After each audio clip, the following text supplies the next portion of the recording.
Hi friends, Shilpa veg recipes ಚಾನಲ್ಗೆ ಸ್ವಾಗತ. ಇವತ್ತು ನಾನು ಗಣೇಶನಿಗೆ ಪ್ರಿಯವಾದಂತಹ ಕರ್ಜಿಕಾಯಿ ಮಾಡೋದು ಹೇಗೆ ಅಂತ ಹೇಳಿ ಇವತ್ತಿನ ವಿಡಿಯೋದಲ್ಲಿ ತೋರಿಸ್ತಾ ಇದ್ದೀನಿ. ಈ ರೀತಿ ನೀವು ಮಾಡೋದ್ರಿಂದ ನೀವು ಕರ್ಜಿಕಾಯಿನ ಒಂದು ತಿಂಗಳು ಕೂಡ ಇಟ್ಟರು ಗರ್ಗರಿಯಾಗಿ ಚೆನ್ನಾಗಿರುತ್ತೆ, ಮೆತ್ತಗೆ ಕೂಡ ಆಗಲ್ಲ. ಬನ್ನಿ ಹಾಗಿದ್ರೆ ಹೇಗೆ ಮಾಡೋದು ನೋಡೋಣ. ಫಸ್ಟು ಪ್ಯಾನಿಗೆ ನಾನು ಸ್ವಲ್ಪ ಶೇಂಗಾ ತೊಗೊಳ್ತಾ ಇದ್ದೀನಿ. ಒಂದು ಸಣ್ಣ ಬೌಲ್ನಷ್ಟು ಶೇಂಗಾ ತೊಗೊಂಡಿದ್ದೀನಿ. ಇದನ್ನು ಹುರ್ಕೊಳ್ತಾ ಇದ್ದೀನಿ. ಶೇಂಗಾ ಆಪ್ಷನಲ್, ಕೆಲವರು ಹಾಕ್ತಾರೆ ಕೆಲವರು ಹಾಕಲ್ಲ. ಬಟ್ ಶೇಂಗಾ ಹಾಕೋದ್ರಿಂದ ಕರ್ಜಿಕಾಯಿ ತಿನ್ನುವಾಗ ಚೆನ್ನಾಗಿ ಅನಿಸುತ್ತೆ, ತಿನ್ನೋದಕ್ಕೂ ಕೂಡ ಟೇಸ್ಟ್ ಆಗಿರುತ್ತೆ. ಮತ್ತು ಇದು ಪ್ರೋಟೀನ್ ರಿಚ್ ಆಗಿರೋದ್ರಿಂದ ಹೆಲ್ತಿಗೆ ಕೂಡ ಒಳ್ಳೆಯದು. ಸೊ ಹಾಗಾಗಿ ನಾನು ಶೇಂಗಾ ಕೂಡ ಬಳಸ್ತಾ ಇದ್ದೀನಿ. ಶೇಂಗಾನ ಚೆನ್ನಾಗಿ ಹುರ್ಕೊಳ್ಬೇಕು. ಈಗ ಹುರಿದಾಗಿದೆ, ಬೇರೆ ಒಂದು ಪ್ಲೇಟಿಗೆ ಹಾಕ್ಕೊಳ್ತಾ ಇದ್ದೀನಿ. ತಣ್ಣಗಾಗ್ಬಿಡಬೇಕು. ಈಗ ಇದೇ ಪ್ಯಾನಿಗೆ ನಾನು ಒಣಕೊಬ್ಬರಿನ ಹಾಕ್ಕೊಳ್ತಾ ಇದ್ದೀನಿ. ಒಣಕೊಬ್ಬರಿ ಏನು ಜಾಸ್ತಿ ಎಲ್ಲ ಹುರಿಯೋದು ಬೇಡ, ಜಸ್ಟ್ ಒಂದೆರಡು ರೌಂಡ್ ಹುರ್ಕೊಂಡ್ರೆ ಸಾಕು. ನಾನು ಫ್ರಿಜ್ಜಲ್ಲಿ ಇಟ್ಟಿದ್ದೆ ತುರಿದ್ಬಿಟ್ಟು, ಹಾಗಾಗಿ ನಾನು ಸ್ವಲ್ಪ ಫ್ರೈ ಮಾಡ್ಕೊಳ್ತಾ ಇದ್ದೀನಿ. ಇಲ್ಲಾಂದರೆ ಹಾಗೆ ಕೂಡ ಹಾಕ್ಬೋದು. ನೆಕ್ಸ್ಟು ಮಿಕ್ಸಿ ಜಾರಿಗೆ 2 ಬಟ್ಲಷ್ಟು ಹುರಿಗಡಲೆ ಅಥವಾ ಪುಟಾಣಿ ಹಾಕ್ಕೊಳ್ತಾ ಇದ್ದೀನಿ. ಒಂದು 2 ಏಲಕ್ಕಿನ ಸಿಪ್ಪೆ ತೆಗೆದು ಹಾಕಿ ಪುಡಿ ಮಾಡಿ ಇಟ್ಕೊಂಡಿದ್ದೀನಿ. ಈಗ ಇದಕ್ಕೆ ನಾನು ಹುರಿದಿಟ್ಕೊಂಡಿರೋ ಅಂತಹ ಒಣಕೊಬ್ಬರಿನ ಹಾಕ್ಕೊಳ್ತಾ ಇದ್ದೀನಿ. ನೆಕ್ಸ್ಟು ಬೆಲ್ಲನ ಪುಡಿ ಮಾಡಿ ಹಾಕ್ಕೊಳ್ತಾ ಇದ್ದೀನಿ. 1.5 ಕಪ್ ಹಾಕಿದ್ರೆ ಸಾಕು, ಅಂದರೆ ನಾವು ಶೇಂಗಾ ಬಳಸ್ದಲೇ ಹೋದರೆ. ಬಟ್ ನಾನು ಶೇಂಗಾನೂ ಹಾಕಿರೋದ್ರಿಂದ ಒಂದು ಅರ್ಧ ಬೌಲ್ನಷ್ಟು ಎಕ್ಸ್ಟ್ರಾ ಹಾಕಿ ಪುಡಿ ಮಾಡಿ ಇಟ್ಕೊಳ್ತಾ ಇದ್ದೀನಿ. ಈಗ ಒಂದು ಬೇರೆ ಬೌಲಿಗೆ ಹಾಕ್ಕೊಳ್ತಾ ಇದ್ದೀನಿ. ನೆಕ್ಸ್ಟ್ ಇದಕ್ಕೆ ಬಿಳಿ ಎಳ್ಳನ್ನು ಹಾಕ್ಕೊಳ್ತಾ ಇದ್ದೀನಿ. ಇದನ್ನು ಸ್ವಲ್ಪ ಫ್ರೈ ಮಾಡಿ ಇಟ್ಕೊಂಡಿದ್ದೆ ಬಿಳಿ ಎಳ್ಳನ್ನ, ಅದನ್ನು ಕೂಡ ಹಾಕ್ಕೊಳ್ತಾ ಇದ್ದೀನಿ. ಒಂದು 1/4 ಕಪ್ನಷ್ಟು ಹಾಕಿದ್ದೀನಿ. ಫ್ರೈ ಮಾಡಲೇಬೇಕಂತಿಲ್ಲ, ಆಪ್ಷನಲ್ಲು.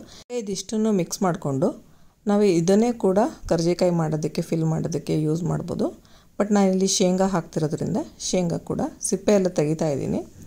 ಸ್ವಲ್ಪ ಇರೋದ್ರಿಂದ ಕೈಯಲ್ಲೇ ಈ ರೀತಿ ಈ ಥರ ಪ್ರೆಸ್ ಮಾಡಿಕೊಂಡ್ರೆ ಸಿಪ್ಪೆ ಈಸಿಯಾಗಿ ಬಿಟ್ಬಿಡುತ್ತೆ. ಇದರಲ್ಲಿ ಮೇನ್ ಕಷ್ಟದ ಕೆಲಸ ಅಂದರೆ ಇದ್ರ ಸಿಪ್ಪೆನ ತೆಗಿಯೋದು. ಅರ್ಧಲ್ಲೇ ಕೇರ್ಬಿಟ್ಟು ಸಿಪ್ಪೆ ಕೂಡ ತೆಗಿಬೋದು. ಬಟ್ ನಾನು ಈಸಿ ಒಂದು ಟ್ರಿಕ್ಸ್ನ ಹೇಳ್ತಾ ಇದ್ದೀನಿ ಸಿಪ್ಪೆ ತೆಗಿಯೋದಕ್ಕೆ.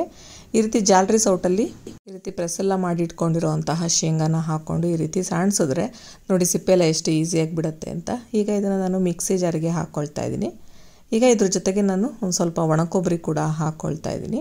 ಈಗ ಇದನ್ನು ತರಿಯಾಗಿ ಪೌಡರ್ ಮಾಡ್ಕೊಂಡಿದ್ದೀನಿ. ಕೊಬ್ಬರಿನ ನಾನು ಫಸ್ಟು ಒಂದು ಸ್ವಲ್ಪ ಚೆನ್ನಾಗಿ ಪುಡಿ ಮಾಡ್ಕೊಂಡು ಹಾಕಿದ್ದೆ. ಈಗ ತರಿಯಾಗಿ ಪುಡಿ ಮಾಡ್ಕೊಂಡಿದ್ದೀನಿ ಶೇಂಗಾ ಜೊತೆ ಸೇರಿಸ್ಕೊಂಡು. ಸ್ವಲ್ಪ ಬಾಯಿಗೆ ಸಿಗ್ತಾ ಇದ್ದರೆ ಚೆನ್ನಾಗಿ ಅನಿಸುತ್ತೆ ಅಂತ. ಈಗ ಇದಿಷ್ಟನ್ನು ಮಿಕ್ಸ್ ಮಾಡಿಕೊಂಡ್ರೆ ಕರ್ಜಿಕಾಯಿ ಒಳಗಡೆ ತುಂಬೋದಕ್ಕೆ ಪೂರ್ಣ ರೆಡಿ ಆಗುತ್ತೆ. ಇದನ್ನು ಏರ್ ಟೈಟ್ ಬಾಕ್ಸಿಗೆ ಹಾಕಿಟ್ಕೊಂಡ್ರೆ ಸುಮಾರು ದಿವಸಗಳ ಕಾಲ ಇಟ್ಕೊಳ್ಬೋದು. ಈಗ ಮಿಕ್ಸಿಂಗ್ ಬೌಲಿಗೆ ನಾನು 1.5 ಕಪ್ನಷ್ಟು ಮೈದಾ ತೊಗೊಂಡ್ರೆ ಅದರಲ್ಲಿ ಅರ್ಧ ಕಪ್ನಷ್ಟು ಚಿರೋಟಿ ರವೆನ ತೊಗೊಳ್ತಾ ಇದ್ದೀನಿ. ಚಿರೋಟಿ ರವೆ ಹಾಕೋದ್ರಿಂದ ಕರ್ಜಿಕಾಯಿ ಮಾಡುವಾಗ ಚೆನ್ನಾಗಿ ಗರ್ಗರಿಯಾಗಿ ಇರುತ್ತೆ. ಮತ್ತು ಜೊತೆಗೆ ಒಂದು ಚಿಟಿಕೆ ಉಪ್ಪನ್ನು ಕೂಡ ಹಾಕ್ಕೊಂಡು ಫಸ್ಟು ಮಿಕ್ಸ್ ಮಾಡ್ಕೊಳ್ತಾ ಇದ್ದೀನಿ. ನಂತರ ಒಂದು 2ರಿಂದ 3 ಟೇಬಲ್ ಸ್ಪೂನ್ನಷ್ಟು ಎಣ್ಣೆನ ಚೆನ್ನಾಗಿ ಕಾಯಿಸ್ಬೇಕು. ಎಣ್ಣೆ ಅಥವಾ ತುಪ್ಪ ಯಾವುದಾದ್ರೂ ತೊಗೊಳ್ಬೋದು.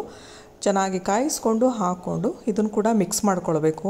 ಮೊದಲು ಈ ಥರ ಮಿಕ್ಸ್ ಮಾಡ್ಕೊಂಡಾದಮೇಲೆ ನೆಕ್ಸ್ಟು ಈ ಥರ ಕೈಯಲ್ಲಿ ಹಿಂಗೆ ಮುಷ್ಟಿ ಹಿಡಿದು ನೋಡಬೇಕು. ಇದು ಚೆನ್ನಾಗಿ ಉಂಡೆ ಥರ ಕಟ್ಕೊಳ್ತು ಅಂದರೆ ಇದು ಚೆನ್ನಾಗಿ ಆಗಿದೆ ಅಂತ ಹೇಳಿ. ಇಲ್ಲ ಅನ್ನೋದಾದರೆ ಇನ್ನೊಂದು ಅಥವಾ 2 ಸ್ಪೂನ್ನಷ್ಟು ಎಣ್ಣೆನ ಚೆನ್ನಾಗಿ ಕಾಯಿಸಿ ಹಾಕ್ಕೊಳ್ಳಿ. ನೆಕ್ಸ್ಟ್ ಈಗ ಸ್ವಲ್ಪನೇ ನೀರು ಹಾಕ್ಕೊಳ್ತಾ ಮಿಕ್ಸ್ ಮಾಡ್ಕೊಳ್ತಾ ಹೋಗಬೇಕು. ಇದನ್ನು ನಾವು ಚಪಾತಿ ಹಿಟ್ಟಿನ ಹದಕ್ಕೆ ಕಲಿಸ್ಕೊಳ್ಬೇಕು. ನಾವು ಚಿರೋಟಿ ರವೆ ಹಾಕಿರೋದ್ರಿಂದ ನಾವು ಚಪಾತಿ ಹಿಟ್ಟಿನ ಹದಕ್ಕೆ ಕಲಿಸ್ಕೊಂಡ್ರು ಸ್ವಲ್ಪ ಗಟ್ಟಿಯಾಗುತ್ತೆ. ಈ ರೀತಿ ಸ್ವಲ್ಪ ಗಟ್ಟಿಯಾಗಿ ಇದ್ರೇ ಕರ್ಜಿಕಾಯಿ ಗರಿಗರಿಯಾಗಿ ಬರುತ್ತೆ. ಮತ್ತು ಜೊತೆಗೆ ನಾವು ಎಣ್ಣೆಗೆ ಹಾಕಿದ ತಕ್ಷಣ ಒಡ್ಕೊಳ್ಳೋದಿಲ್ಲ. ಹಾಗಾಗಿ ನಾವು ಸ್ವಲ್ಪ ಗಟ್ಟಿಯಾಗೇ ನಾವು ಕಲಿಸ್ಕೊಳ್ಬೇಕು. ಚೆನ್ನಾಗಿ ಮಿಕ್ಸ್ ಆದಮೇಲೆ ಚೆನ್ನಾಗಿ ನಾದ್ಕೊಂಡು ಈ ರೀತಿ ನೆಕ್ಸ್ಟ್ ಇದಕ್ಕೆ ನಾನು 1 ಸ್ಪೂನ್ನಷ್ಟು ಎಣ್ಣೆನ ಮೇಲ್ಗಡೆ ಹಾಕಿಬಿಟ್ಟು ಮತ್ತೆ ಸ್ವಲ್ಪ ಈ ರೀತಿ ನಾದ್ಕೊಳ್ತಾ ಇದ್ದೀನಿ. ನಾನಿಲ್ಲಿ ವಿಡಿಯೋ ಮಾಡೋದಕ್ಕೋಸ್ಕರ ಅಂತೇಳಿ ಸ್ವಲ್ಪ ಕಡಿಮೆ ಕ್ವಾಂಟಿಟಿಯಲ್ಲೇ ಮಾಡ್ತಾಯಿದ್ದೀನಿ. ನೆಕ್ಸ್ಟ್ ಈಗ ಇದನ್ನು ಮುಚ್ಚಿಬಿಟ್ಟು ಇದನ್ನು ನಾನು 1 ಗಂಟೆಗಳ ಕಾಲ ನೆನೆಯಕ್ಕೆ ಬಿಡ್ತಾಯಿದ್ದೀನಿ. ನೆಕ್ಸ್ಟ್ ಈಗ ಮೈದಾ ಹಿಟ್ಟನ್ನ ತೊಗೊಂಡಿದ್ದೀನಿ. ಒಂದು ಬೌಲಿಗೆ 1 ಸ್ಪೂನ್ನಷ್ಟು ಮೈದಾ ಹಿಟ್ಟು ಮತ್ತು ಸ್ವಲ್ಪ ನೀರು ಹಾಕಿ ಇಟ್ಕೊಳ್ತಾ ಇದ್ದೀನಿ. ಇದು ಕರ್ಜಿಕಾಯಿ ಎಲೆ ಮಾಡ್ತೀವಲ್ಲ, ಸೈಡಿಗೆಲ್ಲ ಹಚ್ಕೊಳ್ಳೋದಕ್ಕೆ ಅಂತೇಳಿ ಈ ರೀತಿ ಮಾಡಿಕೊಂಡ್ರೆ ಒಳ್ಳೆಯದು. ಇಲ್ಲಾಂದರೆ ಕೆಲವರು ನೀರು ಅಥವಾ ಹಾಲನ್ನು ಕೂಡ ಹಚ್ಕೊಳ್ತಾರೆ. ಬಟ್ ಮೈದಾ ಹಿಟ್ಟು ಹಾಕೋದ್ರಿಂದ ಚೆನ್ನಾಗಿ ಅಂಟತ್ತೆ, ಚೆನ್ನಾಗಿ ಗಮ್ ಥರ ಫಿಕ್ಸ್ ಆಗಿಬಿಡುತ್ತೆ. ಈಗ ನಾವೇನು ಹಿಟ್ಟನ್ನು ನೆನೆಸ್ಕೊಂಡಿದ್ವಿ 1 ಗಂಟೆಗಳ ಕಾಲ, ಅದನ್ನು ಮಣೆ ಮೇಲೆ ಹಾಕ್ಕೊಂಡು ಸ್ವಲ್ಪ ನಾದ್ಕೊಳ್ತಾ ಇದ್ದೀನಿ. ಈಗ ಇದನ್ನು ಈ ರೀತಿ ಚೆನ್ನಾಗಿ ಈ ರೀತಿ ಮಾಡಿಕೊಂಡು ಈಗ ಇದನ್ನು ನಿಮಗೆ ಯಾವ ಸೈಜಲ್ಲಿ ಬೇಕೋ ಆ ಸೈಜಲ್ಲಿ ಕಟ್ ಮಾಡ್ಕೊಳ್ಬೇಕು.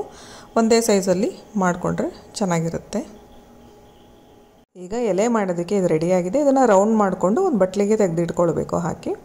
ನೋಡ್ತಾ ಇರ್ಬೋದು ಸ್ವಲ್ಪ ಗಟ್ಟಿಯಾಗೇ ಇದೆ. ಸ್ವಲ್ಪ ಪ್ರೆಸ್ ಮಾಡಿ ಇದನ್ನು ಈ ರೀತಿ ಉಂಡೆ ಮಾಡ್ಕೊಳ್ಳಿ. ಗಟ್ಟಿಯಾಗಿದ್ರೇ ಒಳ್ಳೆಯದು. ಈಗ ಇದನ್ನು ಒಂದು ಬಟ್ಲಿಗೆ ಹಾಕಿ ಇಟ್ಕೊಳ್ತಾ ಇದ್ದೀನಿ. ಈಗ ಒಂದೊಂದು ತೊಗೊಂಡು ಚೆನ್ನಾಗಿ ಈ ರೀತಿ ಪ್ರೆಸ್ ಮಾಡಿ ರೌಂಡ್ ಮಾಡಿ ಇಟ್ಕೊಳ್ತಾ ಇದ್ದೀನಿ. ಈಗ ಇದನ್ನು ಮೈದಾ ಹಿಟ್ಟಲ್ಲಿ ಅದ್ಬಿಟ್ಟು ಈಗ ಲಟ್ಟಿಸ್ಕೊಳ್ಬೇಕು. ಫಸ್ಟು ರೌಂಡಾಗಿ ಲಟ್ಟಿಸ್ಕೊಳ್ಳಿ, ಆಮೇಲೆ ಉದ್ದ ಮಾಡ್ಕೊಳ್ಬೇಕು. ಈ ರೀತಿ ಓವಲ್ ಶೇಪಲ್ಲಿ ನಾವು ಇದನ್ನು ಲಟ್ಟಿಸ್ಕೊಳ್ಬೇಕಾಗತ್ತೆ. ಸೈಜು ನೋಡ್ಕೊಳ್ಬೋದು. ನಿಮಗೆ ಕರ್ಜಿಕಾಯಿ ಉದ್ದವಾಗಿ ಸ್ವಲ್ಪ ದೊಡ್ಡ ದೊಡ್ಡ ಸೈಜಲ್ಲಿ ಬೇಕು ಅನ್ನೋದಾದರೆ ಇನ್ನೂ ಸ್ವಲ್ಪ ದೊಡ್ಡದಾಗಿ ಕೂಡ ಲಟ್ಟಿಸ್ಕೊಳ್ಬೋದು. ತುಂಬ ತೆಳುವಾಗಿ ಲಟ್ಟಿಸ್ಕೊಳಕ್ಕೆ ಹೋಗಬೇಡಿ. ಈಗ ಇದೇ ಥರ ಎಲ್ಲ ಎಲೆಗಳನ್ನು ಕೂಡ ಲಟ್ಟಿಸ್ಕೊಳ್ತಾ ಇದ್ದೀನಿ. ಇದನ್ನು ನಾವು ಒಂದೇ ಸಲ ಮೇಲೆ ಮೇಲೆ ಹಾಕೋದು ಬೇಡ. ನಾವು ಸಪ್ರೇಟಾಗಿ ಯಾವ್ದಾದ್ರು ಒಂದು ಪೇಪರ್ ಮೇಲೆ ಹಾಕ್ಕೊಳ್ತಾ ಹೋದರೆ ಬೆಸ್ಟ್. ಇಲ್ಲಾಂದರೆ ಒಂದಕ್ಕೊಂದು ಅಂಟ್ಕೊಳ್ಳುತ್ತೆ. ನಾನು ಇಲ್ಲಿ ಕಡಿಮೆ ಕ್ವಾಂಟಿಟಿ ಮಾಡ್ತಾ ಇರೋದ್ರಿಂದ ಒಂದ್ರ ಮೇಲೆ ಒಂದು ಹಾಕ್ಕೊಳ್ತಾ ಇದ್ದೀನಿ. ನೀವೇನಾದರೂ ಜಾಸ್ತಿ ಕ್ವಾಂಟಿಟಿಯಲ್ಲಿ ಮಾಡ್ಕೊಳ್ತೀರ ಅನ್ನೋದಾದರೆ ಪೇಪರ್ ಮೇಲೆ ಒಂದೊಂದೇ ಬಿಟ್ಬಿಟ್ಟು ಹಾಕ್ಕೊಳ್ತಾ ಹೋಗಿ.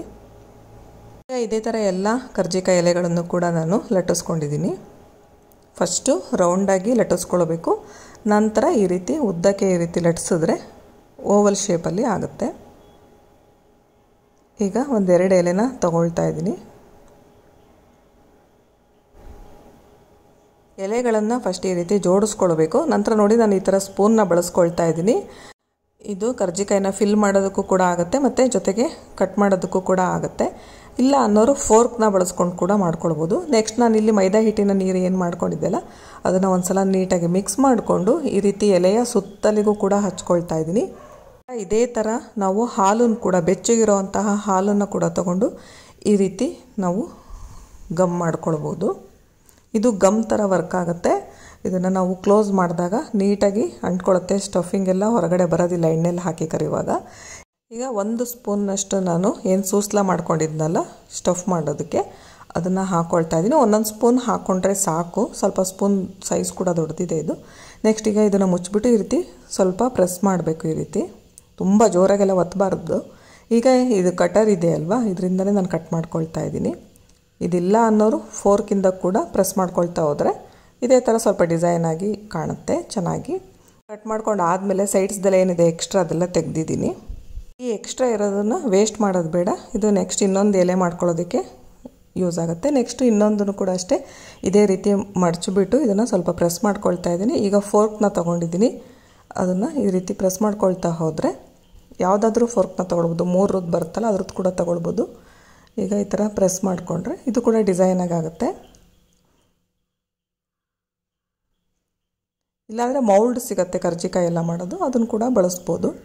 ಈಗ ನೆಕ್ಸ್ಟ್ ಹಾಗೆ ಪ್ಲೈನ್ ಮಾಡೋದು ಹೇಗೆ ಅಂತೇಳಿ ಕೂಡ ತೋರಿಸ್ತಾ ಇದ್ದೀನಿ. ಏನಿಲ್ಲ, ಜಸ್ಟ್ ಇದಕ್ಕೂ ಕೂಡ ಅಷ್ಟೇ ಸುತ್ತ ಎಲೆಗೆ ಮೈದಾ ಹಿಟ್ಟನ್ನು ನಾವು ನೀರನ್ನ ಏನಿದೆ ಮಾಡ್ಕೊಂಡಿದ್ವಿ ಅದನ್ನು ಹಾಕ್ಕೊಂಡು 1 ಸ್ಪೂನ್ನಷ್ಟು ಸೂಸ್ಲನ ಹಾಕ್ಕೊಂಡು ಮಡಚಿಬಿಟ್ಟು ಪ್ರೆಸ್ ಮಾಡಿದ್ರೆ ಪ್ಲೈನ್ ಆಗಿರುವಂತಹ ಯಾವುದೇ ಡಿಸೈನ್ ಇಲ್ದಲೇ ಇರುವಂತಹ ಕರ್ಜಿಕಾಯಿ ರೆಡಿಯಾಗುತ್ತೆ.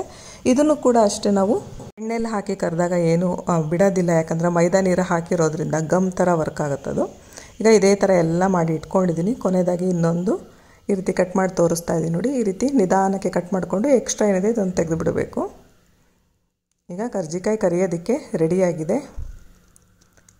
ಈಗ ಈ ಸೈಡ್ ನಾನು ಎಣ್ಣೆ ಕಾಯಕ್ಕೆ ಇಟ್ಕೊಂಡಿದ್ದೆ. ಎಣ್ಣೆನೂ ಕೂಡ ಅಷ್ಟೇ ಚೆನ್ನಾಗಿ ಕಾಯಿಸ್ಕೊಂಡಿರಬೇಕು. ಮತ್ತು ನಾವು ಮೀಡಿಯಮ್ ಫ್ಲೇಮ್ ಮಧ್ಯಮ ಉರಿಯಲ್ಲಿ ನಾವು ಇದನ್ನು ಕರ್ಕೊಳ್ಬೇಕಾಗತ್ತೆ. ನೋಡ್ತಾ ಇರ್ಬೋದು ಚೆನ್ನಾಗಿ ಇದು ಕರ್ಕೊಳ್ತಾ ಇದೆ, ಉಪ್ತಾ ಇದೆ ಕೂಡ. ಇದು ಒಡ್ಕೊಳ್ಳೋದಿಲ್ಲ, ಯಾಕಂದರೆ ನಾವು ಮೈದಾ ನೀರು ಹಾಕಿ ಗಮ್ ಥರ ಮಾಡಿರೋದ್ರಿಂದ ಸೀಲ್ ಆಗಿರೋದ್ರಿಂದ ಇದು ಒಡ್ಕೊಳ್ಳೋದಿಲ್ಲ, ಚೆನ್ನಾಗಿ ಉಬ್ಬತ್ತೆ. ಕರ್ಜಿಕಾಯಿ ಎಲೆ ಮಾಡುವಾಗ ನಾವು ಎಣ್ಣೆನ ಕಾಯಿಸಾಕಿದ್ವಿ ಮತ್ತು ಚಿರೋಟಿ ರವೆ ಕೂಡ ಹಾಕಿರೋದ್ರಿಂದ ಗರಿಗರಿಯಾಗೂ ಕೂಡ ಇರುತ್ತೆ. ನೋಡ್ತಾ ಇರ್ಬೋದು ಎಷ್ಟು ಚೆನ್ನಾಗಾಗಿದೆ ಅಂತ. ಇದನ್ನು ಕೆಂಪಾಗಲಿವರೆಗೂ ಕೂಡ ಕರ್ಕೊಳ್ಬೋದು. ಅಥವಾ ನಮಗೆ ಬಿಳಿ ಚಕ್ಲಿ ಬೇಕು ಅನ್ನೋದಾದರೆ ಇದನ್ನು ಸ್ವಲ್ಪ ಹೊರಳಾಡಿಸ್ತಾ ಇರಬೇಕು. ಈ ಸೈಡಿಂದ ಆ ಸೈಡ್, ಆ ಸೈಡಿಂದ ಈ ಸೈಡ್ ಥರ ಹೊರಳಾಡಿಸ್ತಾ ಇರಿದ್ರೆ ತುಂಬ ಏನು ಕೆಂಪಾಗೋದಿಲ್ಲ ಮತ್ತು ಚೆನ್ನಾಗಿ ಕೂಡ ಗರಿಗರಿಯಾಗಿ ಕರಿಯುತ್ತೆ. ನೋಡ್ತಾ ಇರ್ಬೋದು. ಈಗ ಒಂದು ಸಲ ಹೊರಳಾಡಿಸಿದ್ದೀನಿ. ಈಗ ಮತ್ತೆ 1-2 ಸೆಕೆಂಡ್ ಬಿಟ್ಬಿಟ್ಟು ಮತ್ತೆ ಸ್ವಲ್ಪ ಹೊರಳಾಡಿಸ್ಬೇಕು. ಈ ರೀತಿ ಎಣ್ಣೆಯಲ್ಲಿ ನಾವು 3-4 ಸಲ ಹೊರಳಾಡಿಸೋದ್ರಿಂದ ಬಿಳಿಯಾಗಿ ಗರಿಗರಿಯಾಗಿ ಚೆನ್ನಾಗಿ ಕರ್ಜಿಕಾಯಿ ಕರ್ಕೊಳ್ಳುತ್ತೆ. ಈಗ ನೋಡ್ತಾ ಇರ್ಬೋದು ಕರ್ಜಿಕಾಯಿ ಆಗಿದೆ. ಸ್ವಲ್ಪ ಕಲರ್ ಕೂಡ ಚೇಂಜ್ ಆಗಿದೆ. ಈಗ ಕರ್ಜಿಕಾಯಿ ಆಗಿದೆ. ಈಗ ಇದನ್ನು ತೆಗಿತಾ ಇದ್ದೀನಿ. ಇದೇ ಥರ ನಾವು ಇನ್ನೊಂದು ಸ್ವಲ್ಪ ಹೊತ್ತು ಕರೆದ್ರೆ ಕೆಂಪು ಕೂಡ ಆಗುತ್ತೆ. ಈಗ ಇನ್ನೊಂದು ಬ್ಯಾಚ್ ಹಾಕ್ಕೊಳ್ತಾ ಇದ್ದೀನಿ. ನಾನು ಮೂರೇ ಮಾಡ್ಕೊಳ್ತಾ ಇದ್ದೀನಿ, ಕಡಿಮೆ ಎಣ್ಣೆ ಹಾಕಿರೋದ್ರಿಂದ ಒಂದೇ ಸಲ ಜಾಸ್ತಿ ಹಾಕ್ತಾ ಇಲ್ಲ.